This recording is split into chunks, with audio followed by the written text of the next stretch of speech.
Galke is a friend of mine. What Brian does is super fascinating. Like, how do you describe what Brian does? I'm going to read his bio.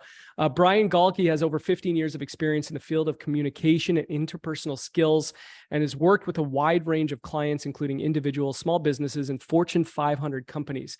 He has a deep understanding of the communication challenges that people face in their personal and professional lives, and has developed a unique approach to addressing these challenges. Brian is a sought-after keynote speaker and has presented at numerous conferences and events. He's a very in-demand speaker, as you'll find out, and as you'll see here. Brian is the creator and founder of Subtle Skills, a company that specializes in teaching unique skills that help anyone build rapport. This is key, build rapport with customers, coworkers, and even family and friends. The company's niche is in teaching facial feature analysis, a proactive skill that helps you understand people in a whole new way.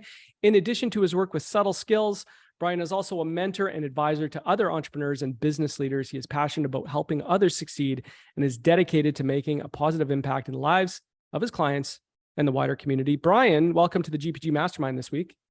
Damn, I need to have you do my VSL for like my intro. That was great. Yeah, I'm the best bio reader. I do it every week. But anyways, listen, dude, Brian's been on a tear lately.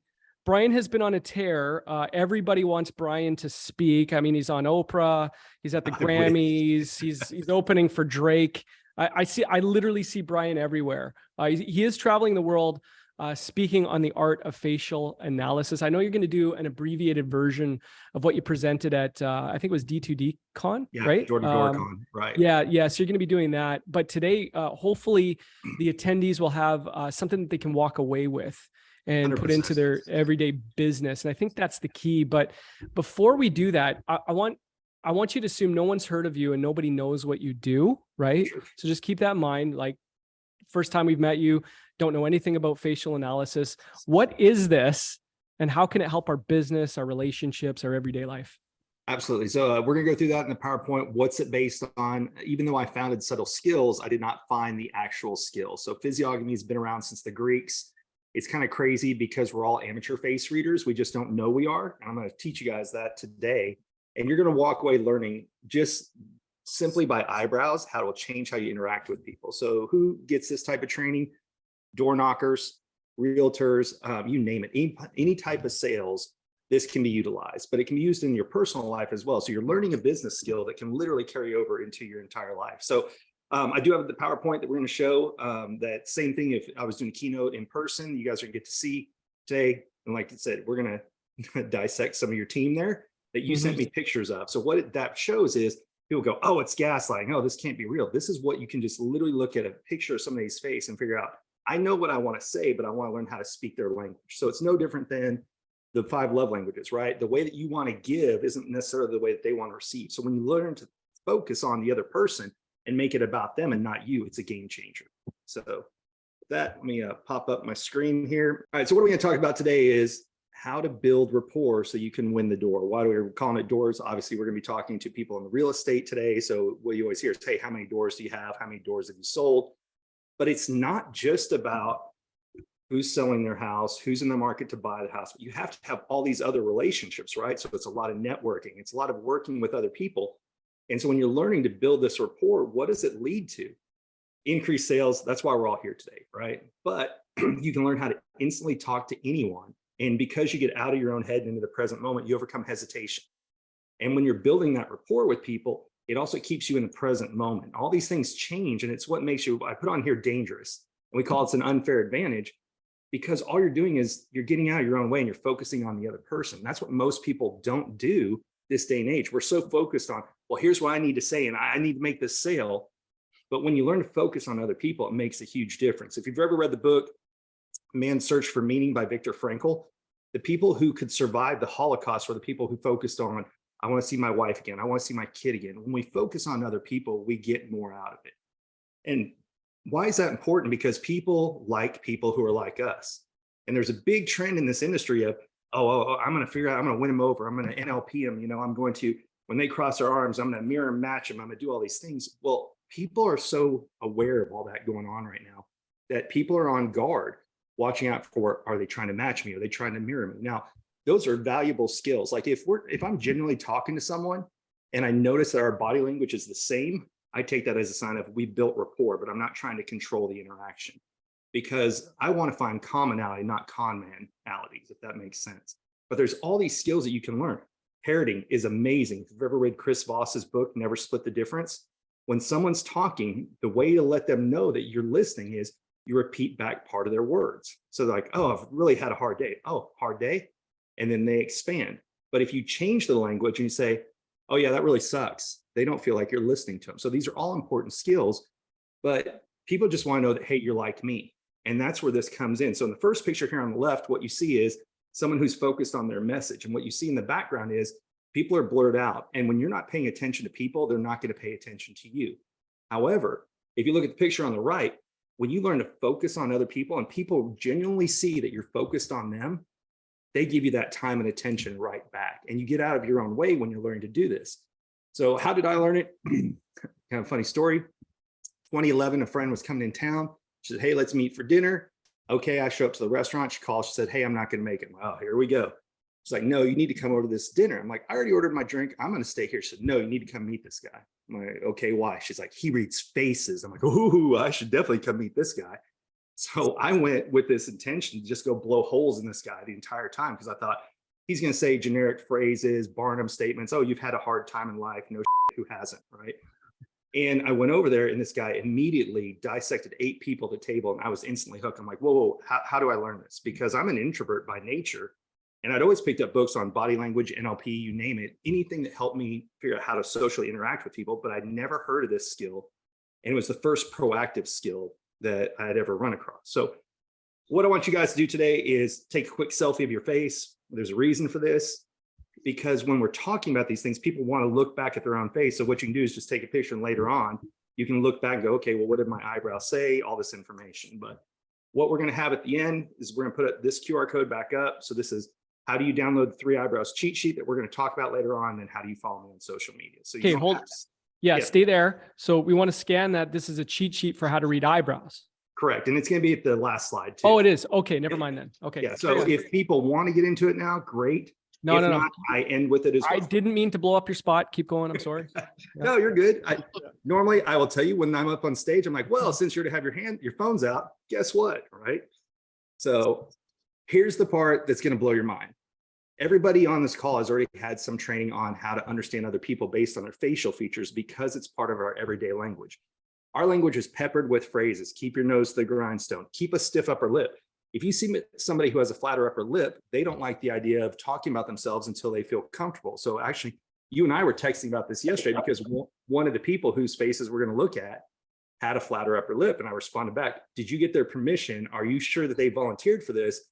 Because in my experience, if somebody has a flatter upper lip and you start doing this, they're going to disagree with everything 100%, because they don't like the idea that you know them without them telling you about them. Yeah. But that's why we say the phrase, keep a stiff upper lip, don't show any emotion. So people with stiff upper lips don't like a bunch of personal questions right away. Yeah. So it's crazy, because all of our language, we talk about people's faces and you're thinking, okay, well, why does that matter? Well, that's because authors and artists used to take courses in what's known as physiognomy. And why did they have to take it? Well, back in all the books that we grew up reading in school, they didn't put in pictures of who the characters were. So the only 2 ways to describe characters in a book were through their facial features and through their actions. Now, yes, attire was also important, but in a lot of the older books, you only had like one suit, right? It's not like the modern books where everybody's got closets full of wardrobes and everything else. So that was the 2 ways that authors described everybody. And then if you really go and look, turn on any Disney movie, you can hit mute, but you know as soon as you turn it on, who's the hero and who's the villain, strictly based on what their face looks like. And that's because artists also took courses in physiognomy to figure out how do they draw different characters. So this is also used in when busts are done, like they studied the busts of famous people over time. So this goes all the way back to the Greeks, but it's what's known as physiognomy. And that is the art of understanding other people based on their facial features. And the crazy thing is your face is constantly changing over time. So who you are today is not necessarily who you were a year ago, a month ago, 10 years ago. And I'll show a picture of my own face to show you how much somebody's face can change over time. So there's 42 muscles in the face. The mind creates movement, movement creates muscle. Our faces are always changing based on what we experience in life. And we'll explain that here in a minute. We're here to develop new relationships. But the cool thing about it is this skill can also be used to deepen existing relationships. So if I get brought to events, sometimes I'll go to the VIP dinners and I'll tell them what I see on their faces. And if it's a couple that sits down, I'll say, hey, do you want to know what you have in common or what you have that's different? And they're like, well, tell us what's different. And you can literally, our faces tell us how do we want to be spoken to or how to interact with us. So when I'll talk about the differences, I've had people go, why the hell do we pay for marriage counseling? I'm like, I know this should be taught to more people. But it's crazy because once you learn this skill, the people you've known for years, you have a new way to see and appreciate them. So I say with the face comes grace. And when you do that, you literally learn to look at people differently than you did before. Go to networking events, instead of walking up, hey, what do you do? By the way, this is my number one tip. I don't ask, what do you do? I ask, hey, now that we can all go on vacation again, where are you going to next? Because people show up to work, people plan their vacation. You will learn more about someone by where they go with their time off than what they do by the date. And if they hate their day job and you just ask them about it, they subconsciously hate you too. So little tip there. Where else can this be used? I use this all the time when traveling for free upgrades in airplanes and hotels at door-to-door con. I actually brought somebody out of the audience who saw me speak before. And when he was in Switzerland, he got upgraded to first class on an international flight because he took a few extra seconds to talk to the gate agent, looked at what shape her eyebrows were, and talked to her in her language. So you think about what that cost savings is. International flight bumped to first class because he treated somebody with just respect and gave them time and attention so they felt seen and heard. Yeah, can I let me jump off. Yeah, let me mention something, Brian. Again, sorry to blow up your spot. You know, we train and coach the disc, which is really important. Obviously, you're familiar with the disc, and Janine Driver talks about that. But the ability of selling to someone the way they want to be sold to is the most powerful thing you can do, and the highest converting skill you can have. So if you can read somebody, you know, the personality type, or in this case, read their facial features and then speak their love language, you're going to get so much further in life. And I had to pause you there for a minute because you have to sell to people the way they want to be sold to, not the way you think they should be sold to. 100%. And I get passionate about this. So jump in anytime because I will go through this and just keep rambling on. Yeah. Where else can you use this? I practice on servers all the time when I was first starting. So I started with a book back in 2011. And you can see in the book, like I had to learn it, color code it, you name it. And I would go out and test it. And this is what took me from being on the help desk to being a regional vice president of sales, because I learned to get out of my own way. Because as an introvert, I was overthinking everything. I was hesitant to talk. When I did talk, I was thinking, am I saying the right thing? When you learn to focus on somebody else and just think, how do I speak their language? It makes a difference. So a very simple story. I used to be that obnoxious American traveler who thought everywhere I go, oh, you should speak English. And if you don't, I'll speak it louder, right? Because somehow that makes it better. Mm-hmm. When I learned to go places and learn basic phrases, good morning, good afternoon, good evening, please, thank you, where's the bathroom, all the important ones. Mm-hmm. The trips changed because I was trying to speak their language. And when people know you're trying, they want to help. And that's exactly what this is you're just looking and trying to speak their language, and people will feel that. So where else can it bleed over to? Online dating during the pandemic, my friends would not leave me alone with, hey, what about this person? What about that person? So I literally created a course called Looking for Love in All the Wrong Faces.com so that people could go and look at what does the picture on their app say versus what they say, right? And then you figure out, what do we have in common? What do we have that's different? So you can address it. Number one, do I want to go and waste the time on a date and or money? And number two, what do we have in common? What's different? It's fine to not find what's different in people, because then you just figure out, how do we work together when you're doing it? So Looking for Love in All the Wrong Faces.com. Yep. It's a simple $197 course. I was just tired of people bothering me. So I just created it. You know what they say, if you get enough questions, go create a course. That's what I did. So the first question that comes up all the time is, what about genetics? You know, that's all I've ever heard in my life. You are a genetic makeup of what you inherited from your parents, your grandparents, you name it. What happens after you're born is known as epigenetics. So that is, once you're interacting with the environment, you go through different life experiences, this can alter your DNA and or your muscle structure. So you can take identical twins born in the same household, but they had different strife or success in academia, sports, love life, you name it. and we make faces as a reaction, what happens is those muscles, again, the mind creates movement, movement creates muscle.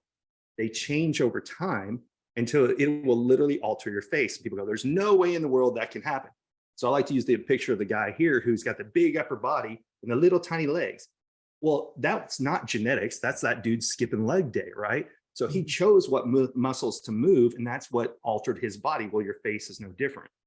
And because nobody will ever look me in the face again once they know what I teach, I start with myself. So here's me at 18 versus 38. Not only did I have badass hair then, because I think I wasn't going to have any later on, but you can see all the different changes in my face. So you see my ears used to stick out more, and then closer to my head here, this is what's known as a heart line, which is right here in my ear. And that is somebody who has to keep an eye on their cardiovascular health. So I have to go and check my cholesterol, all that kind of stuff.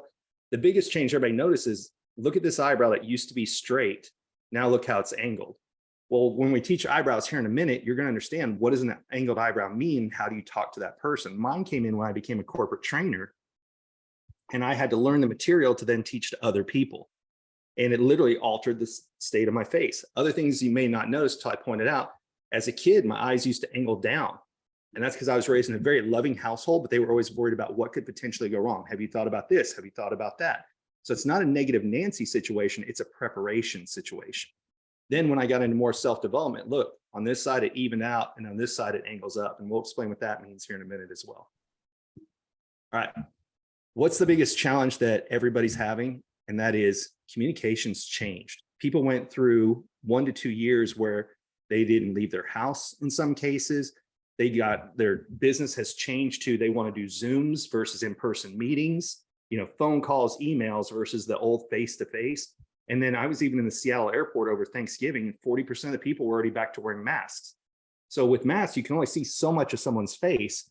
And the worst part about masks, where if you're sarcastic like I am, or even Joe Ingram, well, usually when you're sarcastic, you smile and people know you're joking. Well, when you had a mask on, people just thought you're an a-hole. So it's about learning how to adjust with what you see. But even with just this much of somebody's face, I can teach you, and you're going to learn today, how do you interact with that person? So the thing we talked about earlier, I was on the help desk when I ran across this. Body language books, NLP, great. But this was the first thing that was ever proactive, because when I used to go and do presentations, I could always check my projector, my PowerPoint, my product, but people were always the unknown. When I learned this skill, I figured out I can go and look them up on LinkedIn ahead of time. And I knew what I wanted to say, but how do I alter it to speak their language? So before I would send them go to the meeting, send them an email or call them, I could prepare, how do I speak that person's language? And we all know Brad always says the first step of any sale that most people forget is preparation. Yep. So how can it be used both proactively and reactively? Like I said, you can go to social media. I'm going to use some examples today. You just texted me people's pictures. Once I knew who they were, I went and stalked them on social media, or the picture you gave me wasn't enough to give me information. So I went and found other ones. Now, why do I start on LinkedIn? Because I want to know who I'm looking for. And then I go to social media, because a lot of people take pictures with other people. And the thing about LinkedIn is it's good because you can learn about the person, but people don't update their LinkedIn profile very often. So in the industry you're in, how many realtors have a picture of them from 15 years ago? Same thing. How am I doing so far? Yeah, no, I'm following. I'm following. Perfect. Yeah. So it's the same, it's the same thing, again, going back to the disc, we encourage agents, you need to be Googling the hell out of your clients, especially if you've got an important listing presentation or a client meeting, right? Like you need to be, you need to be looking at what they do. You can tell from a lot of their social media profiles, if they're the life of the party, high I, high D, all that type of stuff. So I think it's the same thing, right? You're going to their social media to find out everything you need to know about that person before your meeting, right? Absolutely. And what's even funnier, you can go to people's social media, and I don't have a slide for this, but people will tell you how to talk to them because they'll type out the way that they think. Oh man, sounds like such a good time. Listen here. Well, people sound like listen to, that they're auditory people. Or if they say, oh, picture this, I saw this thing the other day, people will use visual language. You have to use visual language. So people will tell you how to talk to them. The simple example, every time I hang up the phone, I'll say, all right, see you later, because I'm a visual person. even though I'm talking to them on the phone, I end it by saying, see you later. And I use a lot of visual phrases. So if people want to speak my language, you need to repeat back to me visual things. Do you see where I'm coming from? Picture this, imagine. Once you learn to do this, this becomes a fun game because you're just figuring out how can we bond better? How do we speak the same language? It's mind blowing. I mentioned earlier, body language. I don't want to sound negative. Body language is very important. It's just a reactive skill versus a proactive skill. Now, with that being said, over here, even on the bookshelf, I keep Janine Driver's book, and I know she's been on with you guys before. What Everybody's Saying, You Say More Than You Think, is a great book about examining your own body language, because we've gotten away from going out, meeting people, being in public. So that is a great book of, are you presenting your best body language to other people of what you want to represent? Then the other book that's on here, What Everybody's Saying by Joe Navarro, great picturesque book about learning to understand other people's body language and how to read a room. So I recommend those books all the time. I found this is a skill that takes me so much further. And the reason why is in the picture right here, we already talked about people want to do more things over the phone, over Zoom. Even if they're in a meeting room, a lot of times they have their laptop in front of them. You can't see anything. And let alone if you're going to their house, they're hiding their body language a lot because you're a stranger coming into their house and people will be defensive. So you can't use it as much as you can faces. And here's the other thing. Who would you rather look at? Would you rather look at the guy on top who's looking at your facial features, or the guy who's examining and watching your body language? With the guy who's on bottom, we don't know, is he staring off into space? Is he checking out my legs? What's he doing? But when you're analyzing facial features, you get credit for eye contact and giving people time and attention. So the other book, I still recommend this book, How to Win Friends and Influence People. Great book, but it used to tell you, go to somebody's office, look at the pictures on the walls, see what they've got decorated. Or they have sports emblems, you name it. Most people are working from home now. So depending on their Zoom background, you may not see anything. And even if you go to a corporate office, most times you're meeting in a meeting room versus somebody's office, and people aren't allowed to decorate like they were back in the earlier days. Now you have to, sensitize your entire office to make sure there's nothing in there that will upset someone else. So still a good book to learn, but you just can't see a whole lot. Now, also when you're going out to networking events, you're getting referral business, people are reading your reviews, you can't really search those environments, right? So that's the hard part about something is, yes, you can go out and you can look up somebody on social media, but unless you learn this skill or disc, you don't have a lot of information to work off of. So it's still valuable skills. It's just not the same as what they were at one time. So how many of you guys have seen The Voice? Everybody here seen this? Okay, for those who haven't, that's where the judges turn around, and if they like what they hear, then they turn around to see who the person is. Well, this doesn't surprise me that that's what they were picked for, not just that they're musicians. Look at how large their ears are compared to their eyes. So people who have very large ears and smaller eyes are auditory people. So if this is your audience and I look and I see large ears, and we're going to see on one of the people who's on the call right now, I would call or send a voice text or video before I would ever send a normal text or an email, because I know they're auditory people. Yes, that's apathy that we're talking about. So, I wonder why. Yeah, I wonder why. Hey. Hey, Literally. So I went and stalked his social media, and we'll show pictures of him here in a minute, but larger ears, smaller eyes. So I know he's an auditory person. So I would say all auditory things. Hey, does it sound like we're going in the right direction? Hey, listen to this. You talk in somebody else's language and it gets you further.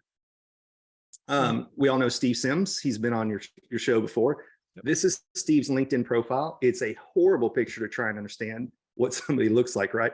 But even from this picture, what you can see is he's got high ears and low eyebrows. That means he wants you to get to the point as soon as possible. He's got a rounded forehead, outside the box thinker, flatter upper lip. We talked about this earlier. If somebody has a flatter upper lip, they don't like you asking a lot of personal questions until they feel comfortable around you. If you know Steve is an extrovert on stage and an introvert in real life. Well, I told Steve this advice, and that is he needs to trim up that part of his mustache because we can't see his upper lip and we don't know how to interact with him. Of course, Steve's answer is, do you think I care? But that's Steve. And last part is he's got that chin extender. So one of the only things that guys can do really to change is hair, if you got it, or beards. And so in the movie 300, what did they do? They grew out those big, massive beards, because when we say take one on the chin, it's how we handle adversity and or criticism. So somebody in the movie, they made all the actors grow out the big beards because it was 300 against thousands of people. So if you think back to movies and characters and things, we're taught this our entire life. We just haven't been formally taught until now. All right. So for the people that you sent me pictures of, we're going to go through. Oh yeah, there we go. That you sent me the pictures. Yeah, where's Melissa? Melissa, are you here? Where's Melissa? Hold on. Yeah, I'm here. I just found out Melissa has a twin. Oh, really? See, that would be even more fun to see. See, that's what I was saying. I wish we had known this. I didn't know you were a twin, Melissa. Ah, see, might be a perfect example of different facial features, even though same genetic code raised in the same household, right? But you sent me the picture over here on the left, which is what basic information can you see? Well, so we'll go, the way to read faces is top to bottom, left to right. Why do I teach that? Because it's like reading a book, and it'll make more sense on the why left to right here in just a minute. But just looking at her face, what you see is here, she's got an angled eyebrow, which we're going to stand that in a minute, means what's my angle? Help me understand it first so I can then understand other people. Then over here, she's got little to no upper eyelids, so she's fine doing things by herself. If other people join, it's a bonus versus a requirement. She has what's known as healer cheeks. And the reason I have this other picture up here, do you guys see my arrow when I'm doing that? Yep. My cursor? Okay. You can see the roundest part of her cheeks are out to the widest part here. Those are what's known as healer cheeks. So when she walks into a room, large cheeks reflect a lot of light. And then the fact that they're rounded out here, people think, oh, she's going to help take care of me. So that's why they're known as healer cheeks over here. Now, what's interesting about that's why she converts so well. That's why she's a top producer. And remember, we talked about the flatter upper lip. So she doesn't like talking about herself until she feels comfortable. So what do people love? Someone who's going to take care of me and ask me a lot of questions about me. So it's how all these features all come together. Now, here's what people don't know about her. So this area here is wide. So she's a hugger versus a handshake, right? So if you want to make her happy, even with a handshake, do the double handshake because it's close to a hug, if that makes sense. Now, she's not going to hug just random strangers all the time, but when it's people that she knows and likes, she would prefer a hug versus a handshake. Is that accurate? Yeah, that's accurate. All right. And then she's got a really strong jaw here. So once she makes up her mind, sorry, y'all, she's tough to deal with. And then she's got a rounded chin right here. So adding in these features. So she's got the healer cheeks, which tells people, hey, she's going to take care of me. Flatter upper lip. She's not going to talk a lot about herself. And how we take one on a chin, rounded is I take care of the people around me. So everything about her says that I'm here to take care of people. The only thing that she's missing to make like the total completion is if she had rounded eyebrows instead of angled eyebrows. And we'll understand that more in a minute. So anything that I was way off base there? No, but actually I was going to ask a question about the eyebrows, and my eyebrows used to be more rounded and flat. I'm one of those women that's microblading, and that did change over time. That's actually natural, the sharpness. But I was going to ask with makeup in women and when they do things like that, how it affects it. So sorry to go off track, but they used to be rounded. Yeah, so I actually know that because when I stalked you on Instagram, and actually if you look at this picture, I don't know how old it is. Here it's actually rounded more so. About maybe 15. Yeah. So yeah, so I actually knew that because I saw that earlier. So here's the advantage that women have over men. I mentioned men can do their beards, right? Or their hair. And of course we can all wear attire. Women for centuries have used makeup to highlight different things. So I know a lady who doesn't have a very full upper lip, but she'll draw one on with lipstick. Or if they want to make their cheeks look wider, they'll put their, is it rouge or blush farther out. So makeup and everything can be done. Angled eyebrows are people who want to be involved in the process. So a majority of people who have gotten rid of their eyebrows or reshaped them will put angled ones are because they want to be included in the process. And we'll learn more about the angled eyebrows here in a minute.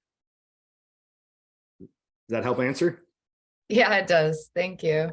Sure. Anything that was way off base? No, you were spot on. Okay.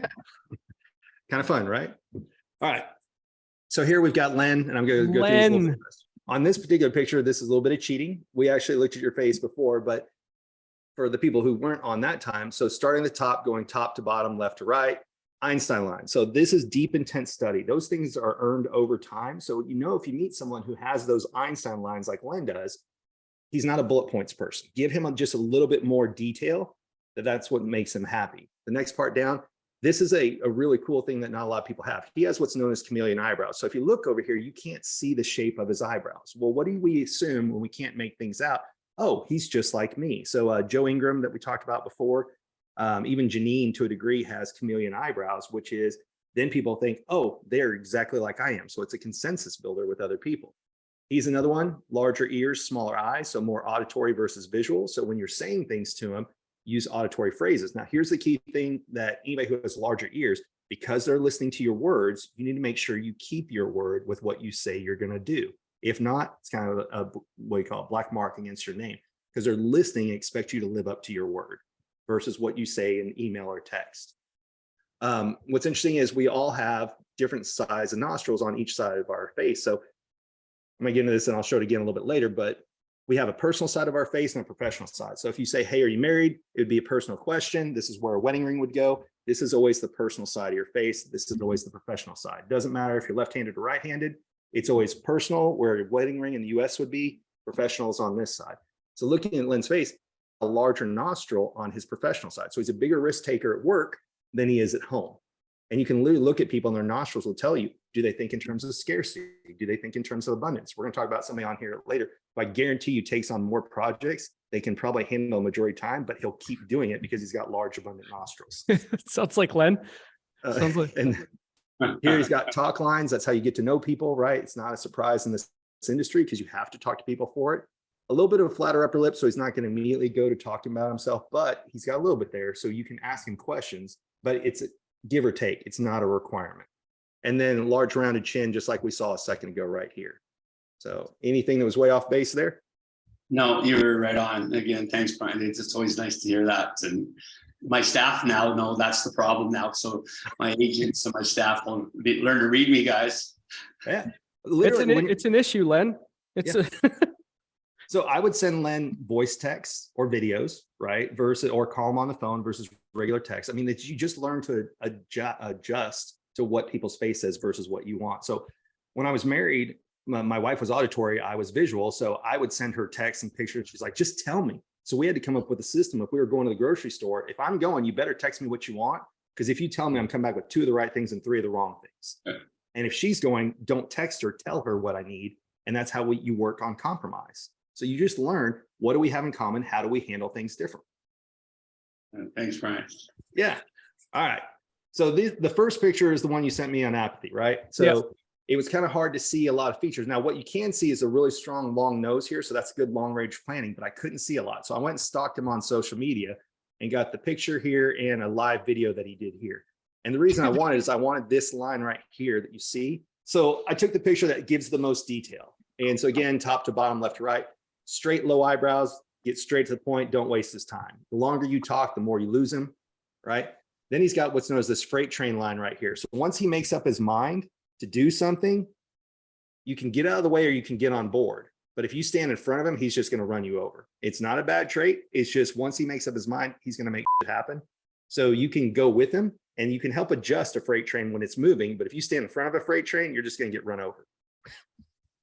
This next part in his nose, he's got that feisty bump, which is nice guy until he gets pushed into a corner. Then he's coming out kicking and screaming. He's got the high and wide cheeks. Now they don't go round out to the side, but they're very wide. So tons of energy. So if people are either sprinters or marathoners, he's a marathoner. He can outlast most people and just keep going and going and going. And that also ties into right here, the large abundant nostrils. So if you look, he's got good large nostrils on both his personal and his professional side. So he will keep taking on stuff. So if you think about how important is oxygen, if I told everybody here, take a deep breath, everybody go through their nose. So noses are how we take in energy to do things. And so the larger the nostrils, you're like, oh, I got plenty of air to share. So then you tend to take on almost too much. So if I had to guess, if there was something that apathy does from time to time, is he just will take on everything and take on to the point that he's overloaded. But then he'll knock some stuff out and then he'll take on more, right? And that's the large nostrils that are here. What he also has is, because it turns up a little bit and he's got this septum part that hangs down, he's a facts and numbers guy. So get, like we talked about earlier, straight to the point as soon as possible, facts figure. He likes the data, and then he'll take on a lot of things with the large nostrils. How are we doing so far? Sounds like apt to me. Absolutely accurate. Right. Now, here's what he has that not a lot of people have, and he does a good job of trimming it, but not always. See this little area right here? That's called a Cupid's bow. So it's that subconscious arrow that's in his lip. That tells people, listen to me when I talk. And so when you grow out your beard, you need to make sure and trim the upper lip right here so you can always see that. I'm telling you, it's literally an arrow that says, listen to me when I talk. That's why in movies and cartoons, if you ever see a lady who wants to get attention, what does she do? She draws that in, whether or not she has one in real life. Oh, wow. I got one too, Apathy. You better watch out. I know most of my pictures were smiling there, but I got Yes. yeah. Keep it low, posse. There you go. So yeah, that little area right there, that's huge. So women can highlight it with lip liner, lipstick. Men, just make sure you keep your beard trimmed from there. And then the rounded chin, take one on the chin. So he'll stand up and fight for everybody that he cares about. Now people ask, well, what other kind of chins are there? Pointed chins, if you see them, they're like shovels. They just want to get to their own points where they'll dig in, and it's sharp because all they care about is themselves. So if you go look at witches, vampires, villains in movies, what do they always have? Pointy chin and a pointed nose that angles down. So that's why I talked about we're trained by Disney. Literally, we can look at people's faces and think, oh, okay, that's what they look like. So last one here, and then I'll teach you guys how to actually start doing this on your own. So there's several things about her face that stand out. So going from top to bottom again. So access hairs. What is an access hair? So if you look at on her personal side, which would be this side, the eyebrow angles away from the rest of the eyebrow. So what that is like curb feelers on a car. And I realize that dates me when I say that, but that's like an intuition thing where it angles away from the rest because that's somebody who goes by their gut. So facts, figures, data, and everything may be nice, but if it doesn't feel right guttily, she won't pull the trigger. So when you're talking to somebody and you see that, you would have to ask a question like, hey, how's it feel? What's your gut feel on this? Because you want to know. That's what they listen to. How are they feeling about it? So literally, when you see that where it angles away from the rest of their eyebrow, you need to ask them, what's your gut take on this? What's your gut feel? Because they're going to tell you. And if it's not there, they're never going to do business with you. And the most important part about some of this is you can almost through word tracks and manipulation, everything else, force somebody to do a deal with you. And you may get a sale, but you'll never get a customer. So what this is learning is how to appreciate other people based on their facial features so you can speak their language, right? Now, here's the thing. Look at how both of her eyes angle up slightly. So she's your optimist versus a pessimist. Why is that important? Because if you come to Abby and you start off with a lot of negative things, immediately she will shut down in a heartbeat. So if you have to deliver bad news to Abby, start with the upside and then slowly bring it to the downside. So you literally can look at somebody's eyes and just go, everybody else had pretty much even eyes from earlier. That's why I didn't cover this. So I was trying to find different people with the different ones that we were showing here. So see, even, but Abby's angle up. So when you're talking to someone, they angle up, they want to hear the upside of things. So you talk about features, benefits, what's the best part about your product or feature? If somebody's angled down, you talk about, hey, this isn't the first version of our product. These are the things we learned from our mistakes in the past. So like my eyes used to angle down. I was raised in the household of always think about what could potentially go wrong. She's got equal ears and eyes. So I can't tell if she's auditory or visual. So I would just test both and see what she responds back with. She's got the triangle nostrils here. So when you see a triangle nostril, that's somebody who's always thinking, I have to have my slice of the pie. Like, how do I make sure that I'm covered in this deal? So there's a difference between that and scarcity is if somebody's nostrils are almost shut, then they're thinking, oh, I don't have enough. She's not worried about that. She's just thinking, I just need to make sure my slice is covered. She's got the wide area right here, like we talked about earlier. So a hugger versus a handshaker, the talk line right here in the cheeks. Now she's also, is that a dimple that you have naturally, Abby? I don't think I have a dimple. If so, it's like really faint. Okay, so it's the talk line. I couldn't tell because the way it smiled, sometimes they're talk lines. If they're dimples, dimples are another consensus builder, kind of like the chameleon eyebrows, but I couldn't tell in the picture. But I could definitely see the talk line that was right there as well. And then the strong jawline. So once she makes up her mind, literally she latches in, is almost impossible to move just by peer pressure or anything else. You have to come to her with data and legitimate reasons to change her opinion on something. Now, what she also has that's really interesting is right here. This is called the adaptability cleft in her chin. So see how it goes up. So it's down, up, down. When you see that on somebody, that's somebody you can throw pretty much into any situation. They're going to adapt on the fly. So highly adaptable people have that little cleft in their chin.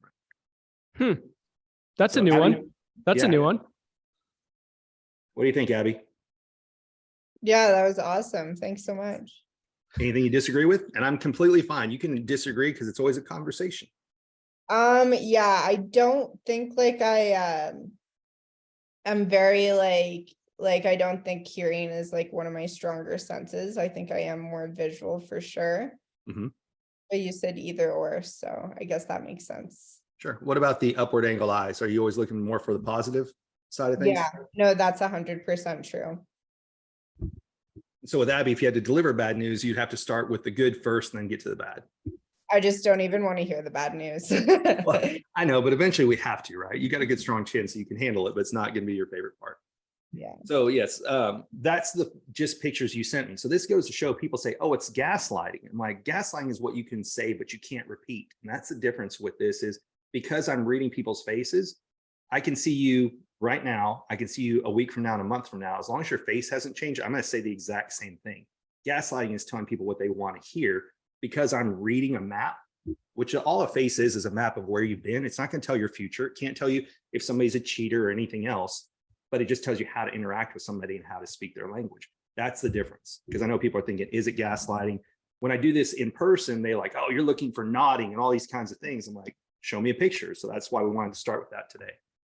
So with that being said, I know we got to go faster through time here. No. Take your time. Take your time. Okay. How long did this take to learn? I started in 2011. I got certified in 2012, and I just would go out and test it. And anybody can learn this. This is the most important part. I started 2011. I met my mentor. I bought his book. The book is okay. Flashcards are better because the book is 130 pages, and I kept getting overwhelmed trying to learn too much at once. So when I bought the flashcards, that's when I started focusing on each individual feature. And then I would progress from there. I took the course, I got certified, video course, you name it. But even with just watching this today, we're going to teach you about eyebrows. You can leave and immediately put this to work. So there's a guy in Vegas, his Instagram handle is real estate and jujitsu.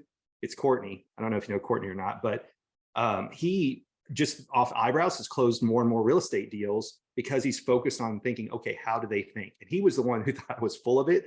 When I first came and spoke at Steve Sims' event, he sat in the back. And until I brought him up to analyze him, he was sitting in the back going, this is bull, this is bull.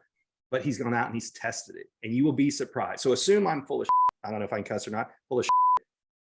Go and try this with people. Download the 3 eyebrows cheat sheet and see how it changes. So with that, people always ask, what are the levels of learning? Today's just exposure. I want you to go out and practice it. Then you can always pick up the book. Like I said, the book's a little bit overwhelming. On the website, I have the flashcards. That's what helped me the most. Of course, the virtual training on light speed with Brad, I've got that. Come see us speak, or I do go do consulting for offices as well. We're coming and train teams all at the same time. So there are ways to learn it, but start somewhere and go and practice it. Servers are the best people, baristas, people at hotels, gate agents at the airport, because people don't treat those people like people. So when you take the time, most people will order, right? And they'll, yeah, I'll have this. And they don't even look at the server. If you just take a few seconds, all you have to think is, what shape are their eyebrows? How high are their eyebrows? That creates that, oh my gosh, they're paying attention to me. It makes people feel seen and heard. And when you do that, it makes a difference. So that's why I love to practice on those people is, let's say I never get free food, free drink, any upgrades. You leave them in a better place versus all the other a-holes that they have to deal with throughout the day. So with that, I like to teach eyebrows because eyebrows lead to eye contact, but also because eyebrows you can see from far away. And people go, eyebrows are not that important. Then go out and Google people without eyebrows. This is a direct screenshot off of Google. And you can see, like, look at Nicolas Cage. If he wasn't already creepy enough looking, look at him without eyebrows. Look at Angelina Jolie right here, right? I mean, you literally just take the same person, you take away the eyebrows, and we don't know how to talk to them. And again, it's because we've been taught our entire life through reading books to understand other people based on their facial features. And so Anne Hathaway over here, I don't know if you can see her. I'm a huge Ryan Reynolds fan. I didn't even recognize him at first when this one came out. Wait, which one's Ryan Reynolds? Right here in the far right bottom corner. Oh, yeah. So that's weird. You take away people's eyebrows and we really don't know how to interact with them. Yeah. So I love it because eyebrows lead to eye contact. So I got a DM on TikTok from someone who said, I have Asperger's and I don't like making eye contact. I'm like, no problem. Look at eyebrows, because then it naturally leads to eye contact versus just trying to make eye contact. Because if you try to make eye contact, like, people are like, what's wrong with this person? Are they about to murder me? But if you look at eyebrows, it's natural that your eye will fall and make eye contact. And that's what builds rapport. Because in this day and age where smartphones and smartwatches and everything take over our time, we don't give people our time and attention and focus on them like we used to. That's why I won't wear a smartwatch. I think they're amazing. I just know I would be distracted with them. But if we're all born lucky enough to have sight, that's the first way that we learn to take in the world, right? So that's why all babies have large eyes. And then what happens over time is when they're born with two fears: fear of heights and fear of loud noises. That's what keeps babies alive when they're younger. Well, when they're born, they take in the world visually first, then they learn to listen to sounds. After they learn to listen to sounds, they learn to make sounds. But that's why all babies have big eyes when they're first born. Now, there's also a study of it makes us want to take care of things. So my daughter just watched Puss in Boots this weekend. What do they do when they want to, like, nobody to hurt them? They make the big eyes. Everybody's like, oh, it's kind of the same thing with babies. But eyes tell us, or eyebrows tell us, how do people take in information and how do they process information? So when you hear, like, do you guys like comedy shows? I assume so. Yeah, I assume people like to laugh. Yeah, I do. I like comedy. Some people are action fans or romance, you name it. Well, even when we talk about the two types of comedy, there's either highbrow humor or lowbrow humor. And the thing about it is, highbrow humor is where somebody tells you a joke. It takes you a minute to get the joke, and then you laugh. Lowbrow humor is Jackass or the Three Stooges, where you see the physical comedy and you immediately laugh. Well, why do we call it highbrow humor and lowbrow humor?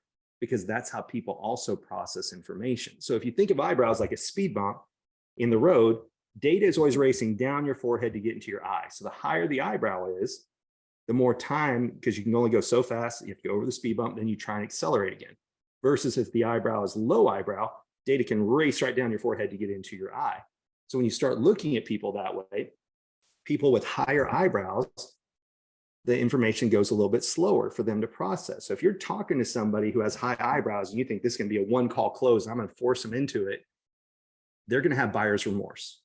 Even if you make the sale, you will never get a referral from this person because you push them, you rush them too much. So you have to learn to give people time. And you can ask questions like, hey, how much more time do you need? But if they are forced to make a quick decision, they're resentful and they have buyer's remorse. They'll either back out of the deal or they will never refer you in your life. Conversely, if you see somebody whose eyebrows almost sit on top of their eye, that's data gets there fast. So hurry up, get there as soon as possible. They understand things very quickly. If they have high ears, it's that much more that they understand things because they can hear it fast and they can see it fast. So they understand things super fast. Because they have low eyebrows, they have a tendency to interrupt. I used to get really offended if somebody interrupted me because I'm like, oh, they think they're better than me, they're more important than me. You can tell I used to be an introvert, right? And I still am to a degree. But once I learned to look at somebody else's face, I understand that's just how their brain works. That's how they're wired. So when I say with the face comes grace, you can learn to look at somebody's face and appreciate that they may have a different style from you, but it doesn't mean that it's right or wrong. That's just how they think. So if you see that, or if you have that eyebrow that's very low, then you go, okay, maybe I need to work on not interrupting people as much as I used to. With the face comes grace. With the face comes, with the face comes grace. Absolutely. The number one thing, this is all about understanding other people. There is no judgment here. And that's one of the reasons you may be asking, like, why have I never heard of it? There was something called phrenology, which was bumps on the head. And it said, if you got a bump right here, then you're a criminal. We should just throw you in jail. All this is how do you take in and process information? How do you think? So it's about grace and understanding versus judgment. And that's what I love about this skill. So you guys now know about the different heights. So if you look going left to right, little bit of space, but it's fairly close to the eye. See how much space she's got there? A lot of space here, and his are right above his eye. So if you're talking to this group, and let's say that you're trying to sell them on your services, who do you start with? Number one here, because she's got the highest. Number two, and it's kind of a race between the other three. But you start learning in a room, who do you need to start with? So I used to be part of a presentation team that we were, any client over $1 million, me and two other people were flown out. So I mentioned before, we could check the projector, the product, the PowerPoint, but people were the unknown. When I walked into a room, because these RFPs or requests for proposals, we were never told who was on the evaluation committee. Then sometimes I'd have to wait till I got into the room, but I would first go in and scan before body language or anything else is important. What do their faces say? So I would look at who has the highest eyebrows and I would start with that person. Or if I saw who had large ears and small eyes, when I was saying auditory phrases, I'd look at them because then they know that I'm paying attention to them and I speak their language. Fun fact, I wasn't planning on talking about this. The whole reason this is kind of, the vest has become my brand, but the reason why I started wearing them is when I would go and do these presentations, it was with officials like government and state officials, and I never knew how they were going to show up. If I showed up in a suit and they were in a suit, I kept my suit jacket on. Now, if I ran hot, I could take it off. I'm still wearing the vest and tie. I get credit for being dressed up. If I walk in and they're in just regular dress shirts, no jacket, I take off my jacket, I still match them. And if I walked in and they were wearing polos, what do? I roll up my sleeves and now I look like them. And that's why this became part of my my brand. But when we were doing presentations and I would talk about us doing the work, I'd say, well, when we come in and we're doing the work, what do you do when you roll up your sleeves? You roll up your sleeves to come to work. And so people, you literally can start using all these things. That's why the company's called Subtle Skills. So sorry, that was a tangent there. All right. Does everybody understand the eyebrow heights? Just by looking at the people here? Okay. Yes. All right. So there are 3 basic shapes of eyebrows. I could talk about eyebrows for a half a day, but this is the basic part of it. So there's 3 basic shapes: straight, angled, and rounded. So straight eyebrows get straight to the point. Angled eyebrows, like I have, what's my angle? Help me understand it so I can help other people. And then rounded eyebrows are, they think about the people around them. So we'll go into more of an example of it, but those are the 3 basic shapes when you're looking at people. So we all played the game as a kid, put the right peg in the right hole and, figure out how you go from there. So straight eyebrows, when you see a straight eyebrow, straight to the point, facts, figures, stop talking and say, what other information can I help you with? So let's talk in real estate, right? What are you looking for? A 3-3, a 2-2? What interest rate are you looking for? What payment rate are you looking for? And then stop and say, what other information can I get for you? Because that's what they want. Statistical facts and specifics, right? If you know Brad, if you don't get straight to the point with Brad, you're going to lose him in a heartbeat. Sorry, I got to text somebody real fast. Oops. All right, next one over, angled eyebrow. I got this angled eyebrow when I became a corporate trainer because I had to learn it first so I could teach it to other people. So when you see an angled eyebrow, all you think is, what's their angle? Help them understand it first so then they can help other people. So if you don't understand the strategy, how do you teach and coach other people? So when you look at them, you just think, oh, okay, what's their angle? Help them understand it first. Then ask them, well, what do you think? Because we talked earlier, angled eyebrows want to be included in it. Now, the cool thing about angled eyebrows are, once they're part of the process, they're the ones who give you the referrals and the testimonials and the good ratings. And why is that important? Because the third and final one, rounded eyebrows, people think about the people around them first and themselves second. So they're the ones who go and read those reviews, ask you about testimonials, who will ask other people, hey, what do you think? So it's a symbiotic play between angled eyebrow people and rounded eyebrow people. And the 2 I chose here for rounded eyebrow people are Elon and Oprah.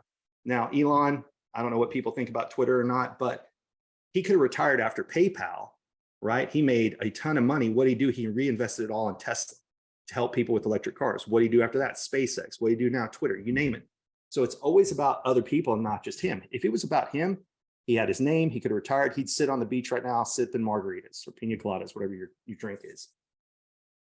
Look at Oprah. How much do you actually know about Oprah? Most people know 2 things. She interviews awesome guests, and she takes care of the people in the audience, right? Everybody, when you say Oprah, goes, you get a car, you get a car, you get a car. Most people don't know that much about Oprah. So she's an example of a rounded eyebrow people who they think about everybody else first and themselves second. So a rounded eyebrow person, if you're selling them, you say, oh, who are the other rooms for? Who's going to come visit you here? Who's going to, what's important for the people who are going to come see you in the house versus what's most important to you? So that's where more of the angled eyebrow, and sorry, I forgot to talk about this, an angled eyebrow person. Hey, what's your favorite room in the house? Hey, then you let them go and do things. What's most important to you in the master? So you can go and talk to the people, literally look at their eyebrows and you start asking questions based on what you see and when you're talking to them. So looking at the 3 people here, what does she have? High rounded eyebrows. So what are you gonna do? She's gonna need a little bit more time, and you ask about the other people. So let's say she's got kids. What's important to your kids? Is it having a park nearby? You ask about other people. Come over here to straight and low eyebrows. What are you looking for? 3-3, a 2-2. What interest rate are you looking for? Get there as soon as possible. Stop talking and say, what other information do you need? Now, here's where it gets interesting. You look at the girl here in the middle. She's got a straight eyebrow on this side, an angled eyebrow on this side. Why is it that way? Well, that's because we're all a little bit two-faced, meaning that there's the 2 sides I talked about earlier. There's the personal side, the professional side. Easy way to remember it. In the US, we wear rings on the left hand. So if I say, hey, are you married? It's a personal question. This is always the personal side of somebody's face. So depending on, are you selling them a home? That's personal. Are you working with them in the industry? Are they a loan officer? Are they a title company? Then you're talking to this side of their face. So you literally look at different sides of people's faces to figure out how do you speak their language. People ask all the time, what about people with glasses? Well, look, he's got rounded eyebrows and rounded glasses. He's got straight eyebrows and straight glasses. And then you just start looking at people. So what does she have? A rounded eyebrow on her personal side, a little bit of an angle on her professional side. But what does she have? Like I think it was Abby we talked about earlier. She wants to hear the upside because her eyes angle up. So you just start looking at people, angled eyebrow, angled angle. So you name it. All right. Sorry, I got distracted there for a minute. You start looking at people. So if you're selling these two people a house, he wants the facts, figures, data, 3322, interest rate, price. What does she want? Angled eyebrow. What's the most important thing for you in a house? What's your favorite room? She wants to understand at first what's in it for her. Not in a bad way. It's just how you speak their language. Start come down here, straight and rounded eyebrow. So get straight to the point with him. Ask her who's going to come visit. What are the other rooms for? Is entertaining other people important to her? You just learn to start talking to the people and change it so you're speaking their language. They both have straight eyebrows, straight and straight. Both of them get straight to the point. Ask them immediately and then just say, what other information can I gather for you? This is literally everybody's eyebrows telling us how to interact with them. So here, what do you see? A little bit higher, rounded eyebrow, lower, rounded eyebrow. So they're both rounded. So then you'd ask them, oh, grandkid's going to come visit. You know, you start asking the other things. This is an example from an RV dealership. So if I'm going to sell them an RV, I would start with her because she has the higher eyebrow and then it's rounded. So for him, you want to know how many miles per gallon it gets. You want to know the payment, the interest rate. For her, hey, when you guys take this around, anybody else going to come ride with you guys? Who are you going to go visit with the RV? So you learn to start just talking to people strictly based on what their face says. I know we're going a little bit long, so I'm going to wrap it up pretty quickly here with a story, and then I'll show you how else to use this. I was at a wedding at Jekyll Island, which is Florida-Georgia line. Server came up to us. He was filling up my wine glass, and his name badge said Hungarian. So I mentioned earlier, when I travel places, I learn basic phrases. So when he came back, I said, Kosonom. He said, what? I said, well, I wanted to say thank you. I saw your name badge said Hungarian. Guess whose wine glass was never empty the rest of the night, right?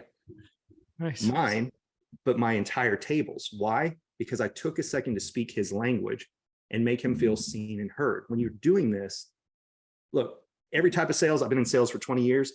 They all think that we have some evil agenda, but when you really focus on someone else, they see it and they feel it.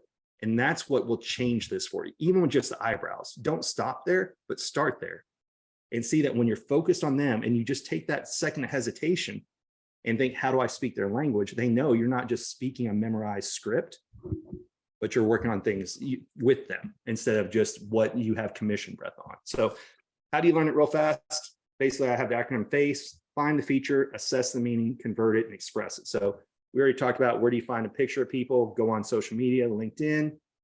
After that, what stands out on their face? So it doesn't have to be always eyebrows. I just teach that to y'all because I want you to walk away with something today. But what stands out their face? If you were going to draw a characteristic of their face, what would you overemphasize? Or you can have things that you master. I love eyebrows, eyes, and upper lip because that tells me 70% of what I need when I'm talking to someone. Then you think, okay, I know what I want to say, but how do I speak their language? What do I need to convert? And then finally, how do I express it back to them? So we talked earlier, if you're dealing with apathy, right? He's more auditory. So I would call him or send him a voice text or a video, because I know he does a lot of videos on Instagram, before I would send him an email or just a generic text. Then if somebody's more visual, I would send them a text or an email, or I do video and see how do they respond. So Janine Driver, if I send her a text, days before I hear back. Send her a voice text, a couple hours. Send her a video text, immediate response. So you just learn how to deal with different people. With Bradley, send him a DM or a text message. I've sent him videos. He's never responded back with a video in his life. But the last and important part is if you think your presentation, and this is more the business versus selling to an individual, if your presentation is going to go to somebody besides who you're dealing with, then you need to add in auditory, visual, and kinesthetic words because you don't know who the next person is. And so you need to add in those other language types as well. So you're also speaking the other person's language. So one last tip. I wear these shoes. These are mine. I keep different colored shoelaces on to make a point of nobody pays attention to feet. And feet are the one body language thing that we haven't been taught to protect. So if you're talking to someone and their feet are angled towards you like this, you're good. If their feet start angling away, like towards the exit, you're starting to lose that person because they're mentally turning to try and escape you, but they're being nice. And when they're doing it, so pay attention to people's feet. Women are better at this because they're like, hey, nice shoes, but pay attention to where somebody's feet are when you're talking to them. And if I'm talking to someone and their feet go from like this to angled this way, and I know they want to meet somebody else, say, hey, have you met Steve? You want to go over and meet him right now? I get credit for the introduction. And because they didn't have to tell me what they wanted, I literally just, their feet told me what they were looking for. So I know I covered a lot. Here's the QR code again. Yeah. What you can do is on there is the 3 Eyebrows cheat sheet. And then what I talked about earlier is we created a coupon for 30% off the course, which if you go to the second page and it says add in the coupon, it's GpG and it knocks it down quite a bit. So in that, the QR code, my texts are in there, my phone number, email, how to follow me on Instagram or any of the social medias. Reach out, ask questions. I know it's a lot in an hour. This is normally like a half day, but I want to give you guys something that you can take and learn and start using today. And I would love feedback of when you start using this, of what it will do for you. I did a presentation in Houston a year ago. I still get messages all the time. Closed another one today because I looked at their eyebrows. It's that simple. And that's just the basics of what you learned. Man, this was a clinic, a game changer. Really appreciate it. It was fascinating. Big round of applause for Brian. Big round of applause.